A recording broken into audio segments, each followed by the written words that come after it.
5학년 때쯤 되니까 우리 형님이 교회를 못 다니게 하는 거예요. 그래도 불구하고 계속 교회를 다녔어요. 학비도 안 주지, 교회도 못 다니게 하지. 창피해서 학교를 갈 수가 없어요. 그때는 학비 몇 푼 되지도 않은데 선생님들이 교무과에 불러가지고 학비 언제 가져올 거냐고 자꾸 그래. 창피해서 갈 수가 없어요. 그래서 초등학교 6학년 때 제가 중퇴하고 말았습니다. 중퇴하고 학교는 중퇴하고 또 교회를 가니까 우리 형님이 아유 주일날 말이지 속골이나 배지 교회 간다고 얼마나 핍박을 하고 몽둥이를 주고 막 때리고 그러는 거예요. 그래서 내가 이렇게 맞고 자랄 바에 교회도 못 다니게 하는데 서울이나 가야 되겠다. 그래가지고 제가 반포찜을 싸가지고 몰래 도망쳐가지고 무작정 상경을 합니다. 그런데 무작정 상경할 때도요, 문화 혜택을 받지 않아서 산골 마을에만 살다 보니까 그러다 보니까는 열차를 타야 되는데 열차를 타고 서울을 가야 되는데 열차를 탈 때 이거는 신발을 신고 타는 건지 벗고 타는 건지 알 수가 없어요. 왜냐하면 그때까지 내가 타본 곳이라고는 나무밖에 타본 적이 없는 촌놈이 열차를 타려고 하니까 어떻게 탈지를 몰라가지고 그렇게 촌놈이었어요. 눈치를 보니까 사람들이 신발 신고 타더라고요. 그래서 저도 신발 신고 탔습니다. 야, 신발 신고 열차에 딱 탔는데 의자에 앉는데 열차가 그냥 싹 달리는데요. 얼마나 신기한지요. 그래서 밖을 내다봤더니 난리가 났어요. 밖에 저 들판도 집들도 산들도 가로등들도 막 뒤로 손살같이 막 도망을 치는데 이야, 시각적으로 그걸 느끼는 게 막 그걸 처음 경험하니까 얼마나 또 그게 신기합니까? 손놈이 처음 보니까 이야, 신기하다. 그걸 구경하며 서울을 향해 갑니다. 그런데 서울에 12시간 반 걸리는 완행열차를 탄 거예요. 전라도 쫙이 목포 옆에 몽탄역이라는 데서 타는데 12시 반 걸린대요. 새벽 4시, 거기서 4시에 탔는데 새벽 4시 반에 도착한다는 거예요. 그때는 통행금지도 있을 때인데 그 열차를 몸을 싣고 이제 부푼 꿈을 가지고 서울을 향해 갑니다. 하는데요, 한참 중간쯤 가니까 날이 컴컴해져요. 날이 컴컴해지니까 어떤 일이 나느냐? 전기불이 딱 켜지는데 깜짝 놀랐습니다. 왜? 그때 전기불을 처음 본 거예요. 왜냐하면 시골에서 호롱불밖에 보지 않았잖아요. 그 등잔불, 호롱불 얘기하니까 이잡던 생각이 나는데 시골에서는요 겨울만 되면은 식구대로 둘러앉아가지고 호롱불 하나 켜놓고 속옷 벗어가지고 이 잡는 게 일이야. 이거 어디에 숨어 있습니까? 팬티 고무줄 주름진 데 숨어 있어. 그거 잡아가지고 손톱으로 죽이면 피가 툭툭 터지고 얼마나 재밌는지 몰라. 이게 안 잡아본 사람들은 몰라. 안 잡아본 사람 몰라. 진짜 이 잡는 거 재밌습니다. 그런데 이가 또 썩가리는 보이지 않아요. 또 썩가리 이 새끼 그건 안 보여. 그러면은 그 지저분한 팬티를 이빨로 자근자근 씹어가지고 잡고 그랬어요. 너무 깨끗한 척하지 마세요. 옛날에 다 어른들 그렇게 사셨어. 아마 여기 어르신들도 시골에 사셨던 분들은 그런 경험이 있을 거예요. 그런 촌놈이 호롱불 그거 보다가 이 전기불을 처음 보니까 얼마나 신기합니까? 이야, 너무나 신기하다. 그걸 구경하며 서울에 왔습니다. 서울에 갔어요. 서울역 광장을 나가는데 사람들이 말이요 보글보글하고 막 촌놈이 이야, 이게 서울이구나. 서울역 광장을 팍팍 이제 갈 바를 모르고 지금 나가는 거예요. 가는데 서울역 건너편에 캄캄한데 하늘에서 불덩어리가 딱 떨어지는 거예요. 쫙! 그때는 대우 빌딩도 없고 그럴 때였어요. 불덩어리가 떨어지더니 빨간색이 쫙 퍼지는 거예요. 또 보니까 노란색이 나타났다가 쫙 퍼져요. 파란색이 나타났다가 쫙 퍼져요. 이야, 이런 세상도 다 있네. 이거 보니까는 또 병이 나타났다가 딱 사라져요. 거기에 글씨가 나타나요. 코카콜라. 코카콜라를 선전하는 전광판에 이 촌놈이 처음 본 겁니다. 이거 그 처음 보니까 얼마나 신기합니까? 그래서 이야, 세상에 이런 놈의 세상도 다 있구나 하고 그걸 구경하고 있었어요. 근데 그때만 해도 서울역에 깡패들이 득실거리는 세상인데 지금도 이렇게 촌티가 나는데, 예? 지금 50년 이상 됐는데도 이렇게 촌티가 나는데, 그때는 말이에요, 얼마나, 비웃지 마세요. 그때는 얼마나 촌티가 났겠어요. 촌에서 온 촌놈을 갖다가 가만 둘 리가 있나요? 깡패 와서 여기를 탁 잡더니, 너 시골에 샀지? 그래요. 예, 그렇습니다. 따라오라는 거예요. 안 따라갈 수가 없었어요. 딱 따라오라고 그러니까 무서워서 따라갔습니다. 따라가서 보니까 깡패 소굴이, 깡패 소굴. 거기는 어마어마한 깡패 조직의 소굴인데, 깡패 두목이 쫙 서 있는데 두목 앞이 딱 앉히는데, 나를 보는 순간 뭐라고 하는지 아십니까? 참 똘똘하게 생겼구나. 지금은 많이 망가져서 그렇지만 어렸을 때는 똘똘했습니다. 제가 그래도 초등학교 다닐 때 우등상도 받고 그랬어요. 예. 근데 그 말까지는 좋은데 그 다음에 하는 말이 뭔지 아십니까? 손 부드러울 때 배워라. 그 말이 처음에 무슨 말인지 몰랐어요. 소매치기 하는 것, 쓰리하는 것을 손 부드러울 때 배워라. 그러니까 깡패 속으로서도요, 어린이 교육이 얼마나 중요하다는 걸 알고 있었어요. 그 소매치기 하는 것도 어렸을 때 배워야 잘할 수 있다, 그 말 아니겠어요? 근데 저는 그걸 절대로 나는 그런 나쁜 일 할 수가 없어요. 이렇게 담대하게 말할 수가 있었던 것은 어렸을 때 주일학교를 다니면서 선생님들에게 배웠던 신앙의 교육 때문에 그런 거예요. 내 마음속에 예수님이 계셨기 때문에 나는 절대로 그런 일 없어요. 이 말 한마디 했다가 얼마나 얻어맞은지 아십니까? 얼마나 이 사람들은 어린이를 갖다가 인정사정 할 것 없이 두드러 패는데요. 얼마나 많이 맞았던지. 화장실 가서 일을 보려고 하니까요, 궁둥이가 터져가지고 피가 나가지고 엉겨 붙어가지고 떨어지지라. 그 정도로 많이 맞으면서도 불구하고 나는 절대로 그런 나쁜 일 할 수 없어요. 이렇게 담대히 말할 수 있었던 게 뭐냐 이거예요. 어렸을 때 받은 신앙의 교육 때문에 그런 겁니다. 만약에 내가 어렸을 때 예수를 믿지 않았다고 한다면, 교회를 다니지 않았다면, 신앙의 교육을 받지 않았다면 아마 지금쯤은 어떻게 되겠습니까? 깡패 두목이 돼가지고 사람의 등이나 쳐먹고 피나 빨아먹고 사는 그런 인생이 되고 말았을 거예요. 그렇지만 어렸을 때 내가 복음을 받았기 때문에 지금 내 일생이 바로 전 세계를 다니며 복음을 전하는 목사가 되었다는 겁니다. 그래서 어린 학생들에게 복음을 전하는 것은 영혼만 구원하는 것이 아니라 일생을 구원하는 가치가 있다 그 말이에요. 근데 이 정도 얘기하고 본론에 들어가야 되는데, 본론에 들어가면 문제가 생깁니다. 왜냐하면 깡패 속에 들어간 얘기만 하고 어떻게 나와가지고 목사가 된 얘기를 안 하면 설교는 안 듣고 그 생각만 하고 있다가, 그래서 여러분들에게 특별히 그걸 좀 잠깐 소개하고 말씀을 들어가도록 했습니다. 그래야 되겠죠? 네. 특별히 내가 신방법교회 성도님들에게는 그 말씀을 드립니다. 이제 깡패 속에 들어갔는데 그렇게 맞으면서 있는데 가만 보니까 거의 일하는 팀들이 많아요. 주먹을 쓰는 팀들도 있고 보니까는 막 그 뭐 술, 맥주 막 그리고 술 막 그런 배달하는 팀들도 있고, 또 보니까는 뭐 하여튼 쓰리하는 팀들도 있고, 그 소매치기 하는 팀들도 있고, 그 다음에 보니까는 구두 닦기 하는 팀이 있는 거예요. 구두 닦기 하는 팀이. 어린 생각에 저거는 나쁜 일 아니니까 저거 했으면 좋겠다. 그래서 저녁 내 기도했어요. 하나님, 저 사람들의 마음을 좀 감동시켜가지고 내가 저걸 끌어왔으니까 뭔 하긴 해야 되니까 깡패 속에 저 구두 닦는 일을 좀 하게 해달라고 기도했어요. 하나님께서 그들의 마음을 감동시켰는지요, 그 다음에 내가 저걸 하면 안 되겠냐고 그러니까 그냥 허락해 주는 거예요.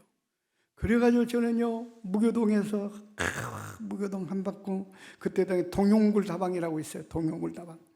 이름도 잊어먹지 않네. 그 다방 앞에서 구두 닦기 생활했어요. 그것도 찍새 생활했습니다. 구두 닦는 것도 기술이 있어야 돼요. 그러니까 처음에는 구두 가져 날리는 걸 찍새라고 그래요. 찍어 온다 그래가지고 다방이나 식당 같은 데 아저씨 신발 닦으세요.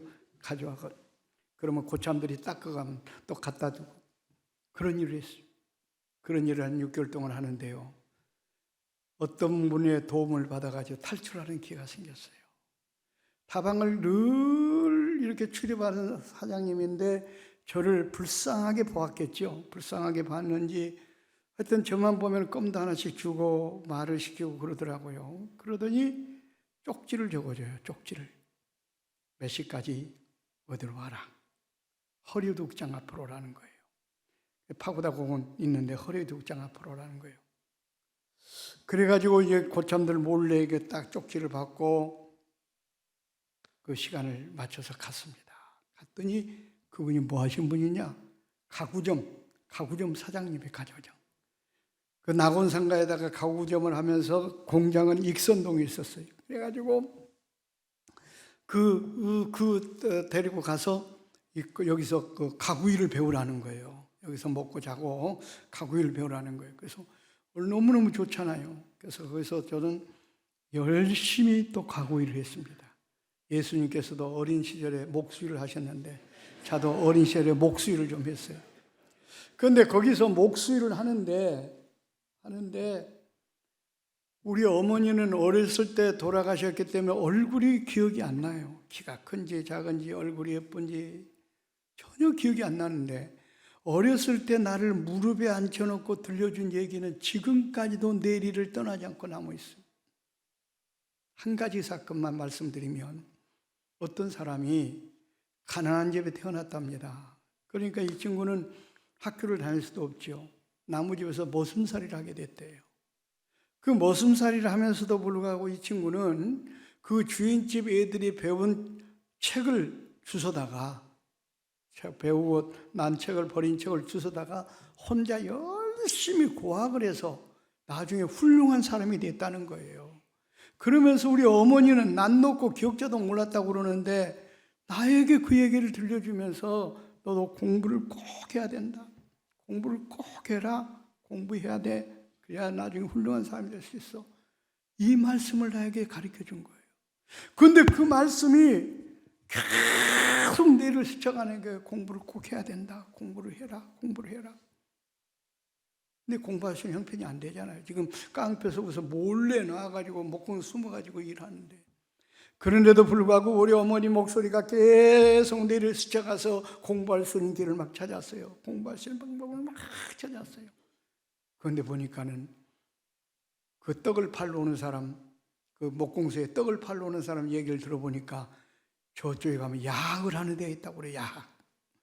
그때는 야학, 지금부터 55년, 60년 가까이 된 때니까 야학하는 데가 있다고 그래요. 그래서 그 어디냐고 물어봤어요.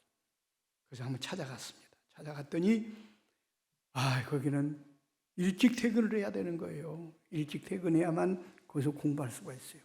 그래서 사장님한테 찾아와서 사장님, 내가 좀 공부를 하고 싶은데 좀 일찍 좀 퇴근해 시켜주십시오. 내가 일찍 출근할 테니까 일찍 2시간만 일찍 출근할 테니까 2시간 일찍 좀 퇴근시켜 주십시오.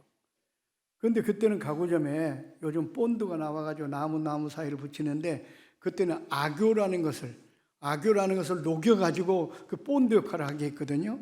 그런데 누군가가 일찍 일어나가지고 악교를 녹여놓으면 직원들이 출근해가지고 일하는데 능률이 오르는 거야. 그러니까 사장님도 이익이에요.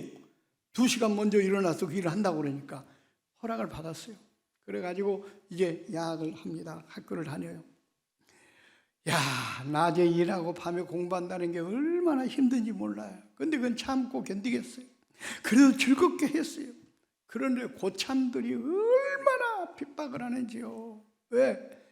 자기들보다 먼저 출근했는데 그건 인정해주지 않고 먼저 퇴근한다고, 쫄병이 먼저 퇴근한다고 막 핍박을 하고 때리고, 내가 또 전라도에서 왔다고 따블배, 깽깽이, 하와이, 그리고 나는 그건 무슨 뜻인지도 모르고 그때 많이 맞았습니다. 사실은 괜찮게 생겼었는데 그때 맞아가지고 제가 이렇게 그때 맞아가지고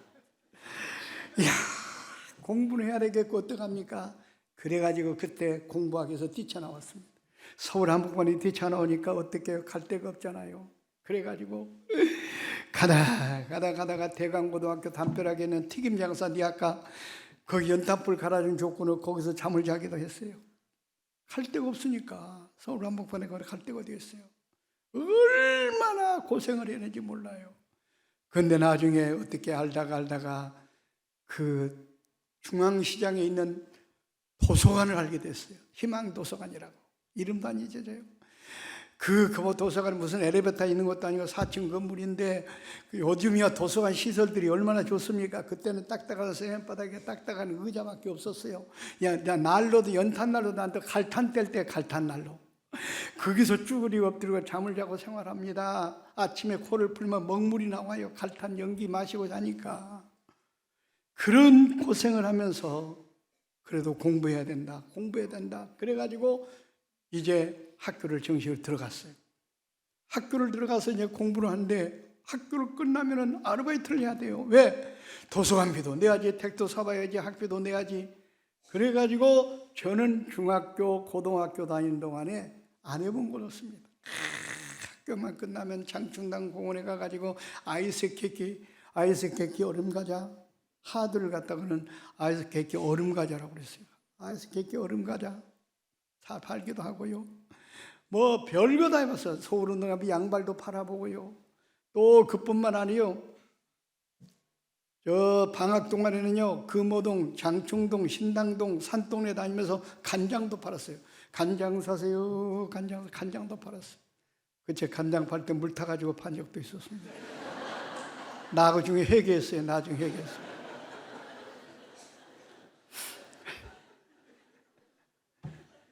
내가 장충동 교회 가가지고 오래됐습니다만 집회를 하면서 이 간증을 했어요.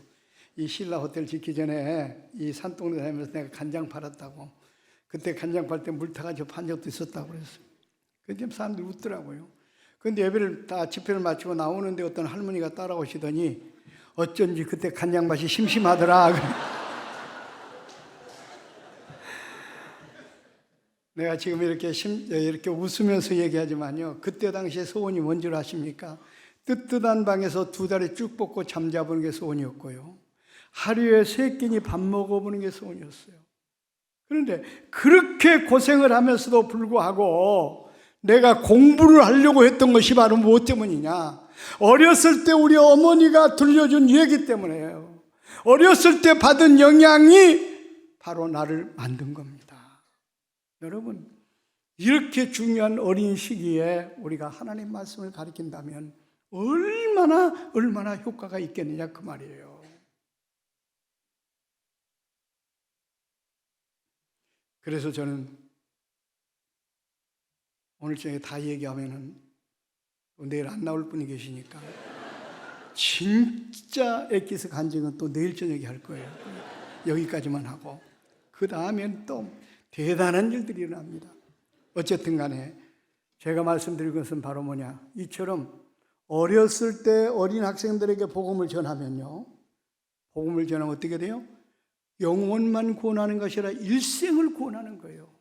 내가 어렸을 때 복음 받았기 때문에 일생이 구원받아가지고 지금 이렇게 세계적으로 다니면서 복음을 전하는 목사가 되지 않았습니까?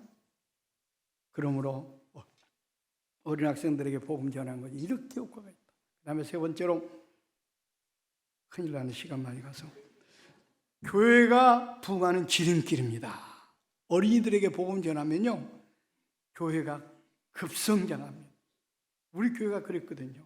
짧은 기간에 우리 교회가 부흥한 것은 비결이 뭐냐? 내가 목회 설교를 잘해서 그런 것도 아니에요. 바로 주일학교 때문에 부흥했습니다. 처음에 우리가 86년도에 신당동에다가 어린이 교회로 개척을 했어요. 어린이 교회로. 그래가지고 어린이들을 열심히 전도하다 보니까 부모들이 따라오는 거예요. 그래가지고 공간이 60평, 처음에는 30평 하다가 또 6개월 만에 60평 늘려가지고 하는데 60평에 애들이 들어갈 수 있는 숫자가 뭐 300~400명밖에 못 들어가요. 그런데 그때 작년부고 160명이 모였어요. 그 어른들은 전도 안 했는데 애들을 전도하다 보니까는 부모들이 따라와가지고 청년부가 만들어진 거예요. 그래서 거기서 희망을 갖고, 야, 기왕이면 우리가 정말로 이렇게 자리가 차고 넘치는데 더 이상 스페이스를 늘릴 수도 없고, 그래서 어린이가 가장 많이 모이는 지역이 어딘가? 그때 상계동에 아파트가 처음 들어올 때였어요. 그때는요, 젊은 사람들이, 아파트 평수 적으니까 젊은 사람들이 그쪽으로 많이 와가지고 애들이 많이 모이는 지역이었어요. 그래서 기왕이면은 어린이 교회를 하니까 어린이가 많이 모이는 교회로 가자, 지역으로 가자. 그래가지고 그곳에다 재개척을 하게 됩니다. 그게 88년도에 4월 달에 개척을 하는데, 여기 다니던 300~400명의 어린이들은 가까운 교회로 다 보내주고, 그 다음에 따라올 어른들은, 따라올 사람들은 따라오라 했더니 44명이 따라왔어요. 그래서 그분들과 함께 그래서 개척을 했습니다. 4월 달에 거기서 이제 예배를 드리고, 6월 달에 이제 여름 성경학교를 7월 달에 하는데, 6월 달부터 열심히 이제 어린이를 전도해서 여름 성경학교를 1000명을 모아놓고 여름 성경학교를 했습니다. 개척교회 1000명을 모아놓고 여름 성경학교를 하는데, 거기서 놀라운 역사가 나타난 거예요. 여름 성경학교를 열심히 가르치고 나서 부모들한테 초청장을 전부 다 보냈어요. 마지막 날 토요일 날 발표를 하는 길에 귀되게 자녀들이 이번 여름 성경학교에 가서 배운 것을 갖다가 발표로 오셔서 축하해 주십시오. 얼마나 올까 생각했는데요, 깜짝 놀랐어요. 애들은 1000명인데 어른들은 2000명이 넘게 왔어요. 엄마도 오고 아빠도 오고 할머니 할아버지까지 와가지고, 아니 개척교회가 지금 여기 뭡니까 150평 지어가지고 가건물을 지어가지고 하는데, 그 인원이 애들만 들어가도 그냥 자리가 차는데 어른이 오니까 어떻게 해요? 그래서 창틀 다 뜯고 1층이니까 뒤에 문 다 뜯고 막 그래가지고 바닥에도 신문이 깔고 전부 다 앉게 하고 행사를 치렀어요. 행사를 치르고 난 다음에 문제입니다. 다음에 어떻게 되는지 아십니까? 그 행사를 치르고 어른 예배는 11시에 드리고 어린 예배는 9시에 드립니다. 그렇게 했어요. 그랬더니 그 다음 주일날 등록한 사람만, 나온 사람들 말고 등록 카드 낸 사람만 136명이 등록 카드를 낸 겁니다. 136명이 등록 카드를 낸 거예요. 여러분, 그러니까 주일학교 때문에 그 발표에 한번 왔다가 바로 등록하게 된 거예요. 애들 때문에 등록하게 된 거예요. 그래가지고 거기서 힘을 얻고, 이제는 10월 30일 날 어른들 10,000명 초청주를 만들어요. 10,000명 초청주를 했어요. 왜? 이 지금 출석하고 있는 애들만, 부모님들만 다 오더라도, 지금 1000명이니까 1000명의 애들이 출석하고 있으니까 오더라도, 부모님들 할머니 할아버지 오더라도 3000명은 오겠다. 그리고 또 어른들을 또 이렇게 전도하자 해가지고 10,000명을 목표로 해가지고 이제 총동원 전도주를 했어요. 그러면서 주일학교 예배 시간에 계속, 그때는 설교도 주일학교 설교도 제가 했거든요. 설교하면서 강고 시간에 계속 10월 30일 날은 엄마 아빠를 교회로 모시고 오는 날이다. 그때 남대문 시장 나가서 보니까요, 전자 손목시계가 처음 나왔을 때요, 하나에 5,000원씩에. 그래가지고 그걸 샘플로 몇 개 사가지고 와가지고는 강고 시간에 여러분 시계를 한번 만져만 봐라고 다 돌렸어요. 만져만 봐라고 다 돌렸어요. 처음 나왔을 때니까 애들이 얼마나 컬러풀하고 멋있어요. 그래서 엄마를 모시고 오면 시계를 하나씩 준다, 아빠를 모시고 오면 하나 더 준다, 광고를 했더니 애들이요 거의 90%가 부모님들 다 모시고 왔어요. 심지어는 침례고 안수집사면 장로급인데 자기 교회 안 가고 우리 교회 와가지고, 왜냐하면 그 애를 모래내 사는데 상계동 이사를 왔대요. 그래서 애들은 가까운 교회 가라고 우리 교회를 보내고, 본인들은 또 교회 중책을 맡았기 때문에 재정도 맡고 그러기 때문에 교회를 다니는데, 이놈들이 그냥 우리 10월 30일 우리 교회 가야 된다고 막 노래를 부르더라는 거예요. 노래를. 그러니까 이 양반들이, 아니 도대체 꽃동산교회가 어떤 교회인데 애들이 저렇게 은혜를 받고 전도를 한다고 감동을 받은 거예요. 감동을. 그래도 대답만 하고 그렇게 했는데, 그날따라 애들이 새벽부터 일어나가지고 엄마 아빠가 그 교회 갈까 봐서 기다리고 있더라는 거예요. 그래가지고 할 수 없이 오래 앉는데 성령께서 역사해가지고 첫 예배를 참석했는데 눈물이 나고 감동을 받아가지고 자신도 모르게 등록카드를 써버렸대요. 그냥. 그쪽 교회 이 얘기도 안 하고 안수집사가 돼가지고 나중에 그것은 우리 산상 기도회 가가지고 나중에 간증을 해서 알았어요. 그러니까 순전히 우리 교회는 바로 뭐냐? 주일학교 때문에 부흥한 거예요. 왜 그러는가? 그걸 내가 느낀 게 뭐냐면 요즘은 각 가정에 자녀들이 한 명이 두 명밖에 없다 보니까요, 이 부모들이 자식이 우상이 됐어. 그러다 보니까 종교를 바꾸는 것도 교회를 정하는 것도 이제는 어른들의 몫이 아니라 애들의 몫이 됐어. 애들이 교회를 정하면 쫄쫄쫄 따라다니는 그런 시대가 돼버렸다니까요.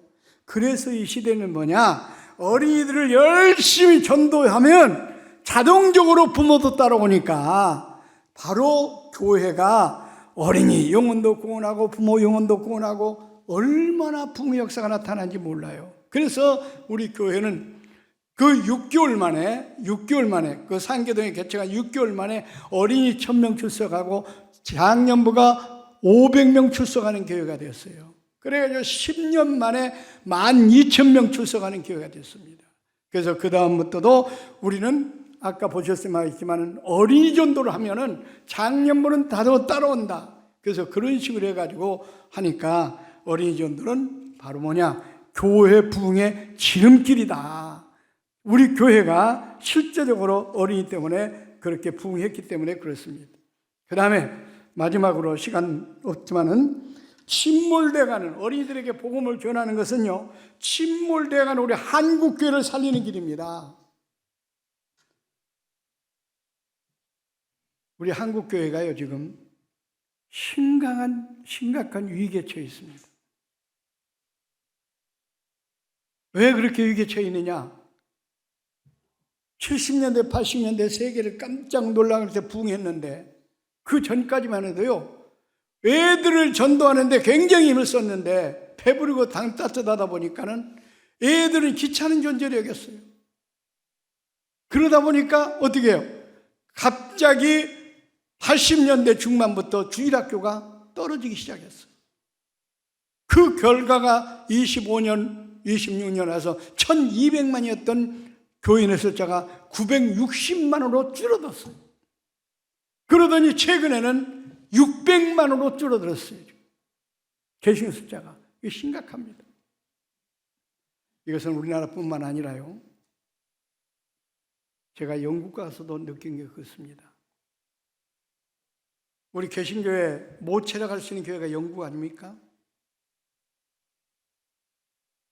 지금 영국 교회는요 완전히 쫄딱 망했습니다. 우리 개신교 교인의 숫자가 3%밖에 안 돼요. 3%밖에. 기독교 국가가. 이 심각한 문제예요 지금.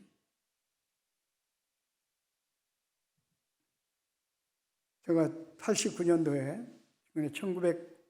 1989년도에 유럽 여행을 갔습니다.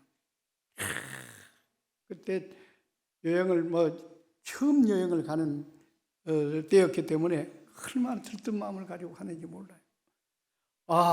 근데 유럽에 가서 보니까는요, 얼마나 걔 눈에는 뭐만 보인다고 교회만 보이는데 그냥 뻗쩍뻗쩍한 종탑에 웅장한 교회가 그렇게 많아요. 그래서 축복받는 땅이라고 그랬어요. 축복받는 땅이다.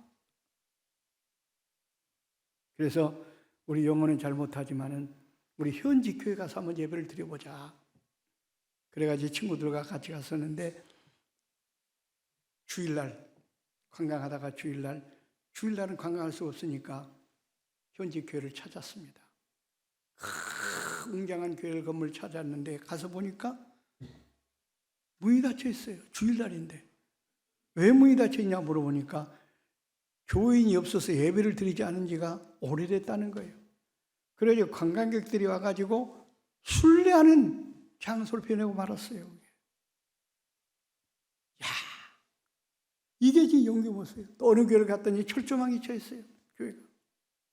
그래도 예배는 드려다니까 빨리 교회를 찾다 가다가 어느 교회를 갔어요. 웅장한 교회 건물인데 들어가서 보니까 교인들이 노인들만 모였어요. 한 60명 정도. 어쨌든 예배는 드려야 되니까 거기서 같이 예배를 드렸습니다. 그 예배 드렸으니까 예배 끝나고 나서 그 목사님 배로 가자 왔으니까 갔습니다. 갔더니 거기 성공회 같은 교회 가지고 신부님이에요, 신부님. 우리 한국에서 왔다고 그러니까 그분이 한국에서 왔다니 너무 반가워하는 거예요.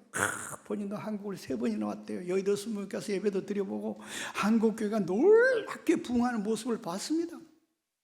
그러면서 우리한테 하는 얘기가 그때 당시 89년도 그때 당시 50년 전만 해도 우리 유럽교회도 한국교회처럼 그렇게 놀랍게 부흥했습니다. 그래가지고 성도들이 많이 모이고 헌금이 많이 나오니까 교회 건물도 이렇게 크게 웅장하게 지었고 그때는 사회사업도 많이 했고 선교사도 파송하고 많이 했습니다. 그런데 문제는 뭐냐? 다음 세대들에게 복음을 전하는 일을 소홀히 했습니다. 그랬더니 다음 세대들은 다 세상에 나가버렸고 교회는 지금 노인만 남게 되었습니다. 저는 어린이 사역을 목사로서 그 말이 얼마나 내 가슴에 뜨겁게 와닿는지 몰라요. 왜요? 우리 한국이 지금 그 전철을 밟아가고 있기 때문에. 한국이 어떻습니까? 선교사 많이 파송하고 하는 거 중요하죠. 선교해야 돼요. 그런데 교회 건물 크게 짓고 여러 가지 사회사업 많이 하고 그런데 다음 세대들을 키우는 일에는 너무 소홀히 하고 있다는 거예요, 지금. 여러분, 우리 침몰돼가는 한국교회가 지금 심각합니다. 이런 추세로 나가다 보면 유럽보다 더 빨리 망해요. 아니 1200만이었던 성도가 지난번에 통해 보니까 600만으로 완전히 줄었다고 그러는데 지금 계속해서 가만 갈수록 가난한 교인들만 많아지고 그래서 이번에 내일 말씀드리겠습니다마는 지금 이 코로나 사태를 일어나가지고요 만 교회가 문 닫았답니다. 만 교회가. 이거 보통 심각한 문제가 아닙니다. 그럼에도 불구하고 이렇게 침몰돼가는 한국교회를 살리려고 한다면 지금 우리가 어린이를 많이 낳는 운동도 해야 되고 어린이들을 열심히 복음을 전해서 교회로 인도해서 주일학교를 살려야 됩니다. 그래야만 침몰돼가는 한국교회를 살릴 수가 있습니다. 마지막으로 국가와 가문을 살리는 길입니다. 우리가 지난 역사를 통해서 알듯이 왜 하나님의 선택받은 이스라엘 백성들이 그 만고 환란을 겪고 남과 북으로 갈라지고 결국은 망했습니까? 722년에 아수르에 가지고 북쪽은 나눠지고 망하고 587년이죠. 남쪽 유다에 가지고 남쪽 유다는 바벨론에 가지고 망하고 그 원인이 오늘 본문에 나와 있어요. 본문에. 오늘 본문 뭐라고 그랬습니까? 그 세대 사람들은 다 열조에게 돌아가고 조상들에게 돌아가고 죽었다 그 말이에요. 그런데 그 세대 사람들이 누구예요? 여호수아 갈렙 세대입니다. 여호수아 갈렙 얼마나 대단한 믿음을 가지고 있습니까? 얼마나 많은 업적을 남겼습니까?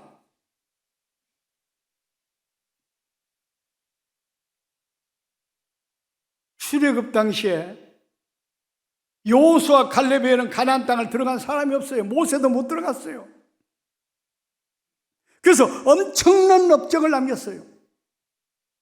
그런데 그분들이 결정적인 실수가 한 가지가 있었어요. 그게 뭔지 아십니까? 다음 세대들에게 하나님을 가르치지 않았습니다. 다음 세대들에게 복음을 전하지 않았어요. 엄청난 그 가나안 땅을 차지해가지고 그 물질의 유산은 엄청나게 재산은 유산으로 남겨줬지만은 신앙의 유산을 남겨주지 않았어요. 그 결과 결국 그 가문도 망하고 국가도 망하는 결과를 가져왔다는 것을 여러분 아셔야 돼요. 그걸 고발하는 내용이 오늘 사사기 2장 10절 말씀이에요. 그 세대 사람들, 여호수아 갈렙 사람들은 다 죽고 열조에 돌아갔고, 다음 세대가 일어났는데 여호와를 알지 못했고 하나님을 알지 못했어요. 여호와께서 이스라엘을 위하여 행하신 일도 알지 못했어요. 그러니까 어떡합니까? 인간은요, 하나님의 형상을 통해 지음받았기 때문에, 신적인 존재이기 때문에 그 신에 대한 갈망이 있습니다. 잠재적으로 다 갈망이 있어요. 그러니까 신을 찾는데 하나님을 모르니까 바알과 아스다롯을 신으로 섬기는 거예요. 그래서 오늘 11절 읽지 않았습니다만 여호와께 악을 행했다고 그랬어요. 그 다음에 12절에 가서 보면 바알과 아스다롯을 섬겼다고 그랬어요. 우상을 섬긴 겁니다. 그러니까 14절에서 하나님께서 진노해가지고 강대국을 들어서 그들을 치십니다. 그것이 이어지는 것이 바로 뭐냐? 이스라엘의 바로 망함으로 나타납니다. 여러분, 다음 세대들에게 오늘날 부모님들도 보면 세상적인 물질적인 유산을 남겨주려고 얼마나 지금 발버둥을 칩니까? 그런데 신앙의 유산을 남겨두려고 하는 데는 너무나 관심이 없어요. 중직들까지도 수능 때가 되면 교회 나오지 말고 공부하라고 학원 보내요.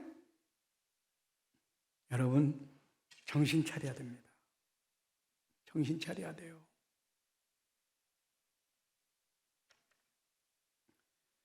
그렇게 되면은 구약의 엘리 제사장의 가문처럼 그 가문 망합니다. 왜 엘리 제사장의 가문이 망한 줄 아십니까? 성경은 사무엘상 2장 12절에 이렇게 말합니다. 엘리의 아들들은 행실이 나쁘다. 그런데 언어에는 벨리알의 아들들이라고 그랬어요. 벨리알의 아들들. 이 벨리알이 뭐냐? 마귀를 말해요. 마귀를. 아니, 엘리도 제사장이고 그 아들들도 홈리와 비느하스 제사장이에요. 그런데 마귀 아들들이라고 그랬어. 마귀 아들들. 왜 그렇습니까? 엘리 제사장이 그 자식들을 신앙으로 양육하지 않았습니다. 그러니까 어떻게 돼요? 마귀의 영향을 받아 마귀의 자식이 되어버렸다 그 말이에요. 아브라함은 그 이런 말을 했습니다. 하나님이 없는 교육은 고등 마귀를 키우는 것이라고 그랬어요. 그 제사장이지만은 자녀들을 하나님 말씀으로 기르지 않았기 때문에 바로 고등 마귀의 자식이 된 겁니다. 우리 부모님들 정말 정신 차리셔야 돼요. 그러다 보니까 그 가문이 어떻게 됐습니까? 그 홈리와 비느하스는 전사하고 죽고, 엘리 제사장은 그 비보를 듣고 목이 부러져 죽고 의자 앉아있다가, 그 자본은 애 낳다가 죽고, 완전히 그 가문이 폐가망신을 당하지 않습니까? 폐가망신을 당한 이유가 뭐예요? 자녀를 신앙으로 양육하지 않았기 때문에 그렇다는 거예요. 여러분들, 우리 정신 차려야 돼요.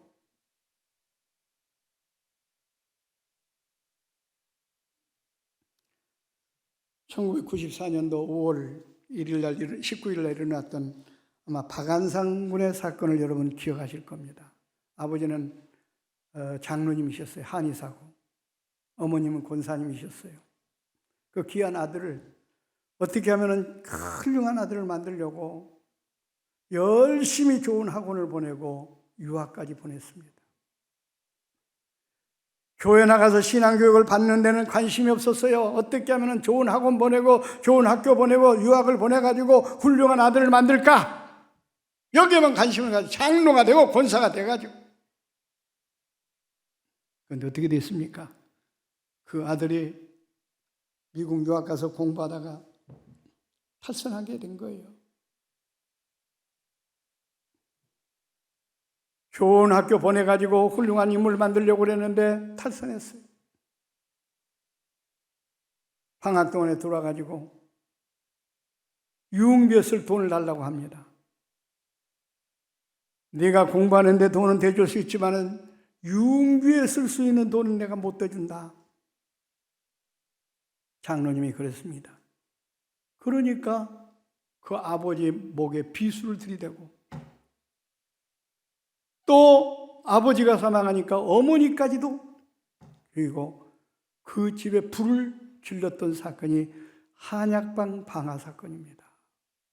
여러분, 장로님, 권사님이 무엇보다도 세상 교육보다도 신앙 교육에 관심을 가지고 주일학교를 열심히 출석시키고 성경을 가르치고 신앙으로 양육해야 되는데 세상 교육에 골몰한 나머지 결국은 그 자식이 사탄이 돼가지고 부모의 목에 비수를 들여대는 악마가 되고 말았다는 거예요. 요즘 그런 일들이 얼마나 많이 일어납니까? 우리 정신 차려야 됩니다. 좋은 학교 보내는 것보다도요, 철저하게 신앙으로 양육시켜야 됩니다. 많은 물질의 재산을 남겨주는 유산보다도요, 신앙의 유산을 남겨줘야 됩니다. 그래야 그 가문이 살고요, 그 자식이 오히려 삽니다. 성경은 이렇게 말합니다. 디모데후서 3장 16절에 모든 성경은 하나님의 감동으로 된 것으로 바르게 함과 의로 교육하기 유익하니 이는 하나님의 사람으로 온전케 하며 선한 일을 행할 능력을 얻게 하려 함이라. 성경만이 바르게 함과 책망과 의로 교육하기에 유익한 책이라고 그랬어요. 하나님 말씀만이 사람다운 사람을 만드는 교육입니다.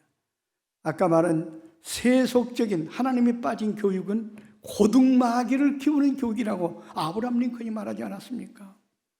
우리 부모님들 이번 집회에 다른 건 몰라도 꼭 이 말씀을 마음판에 새기시고 자녀들에게 신앙의 유산을 물려줄지언정 세상에 썩어져 없어질 물질을 물려줘봐야, 보세요, 물질 많이 물려받은 자식들은 나중에 서로 자식들끼리 치고 받고 싸우고 재판하고 얼마나 불행해집니까? 지금 신앙의 유산을 남겨줘야지 물질의 유산만 남겨주려 해서는 안 됩니다. 시간이 너무 많이 지나서 이제 결론을 맺으려고 합니다.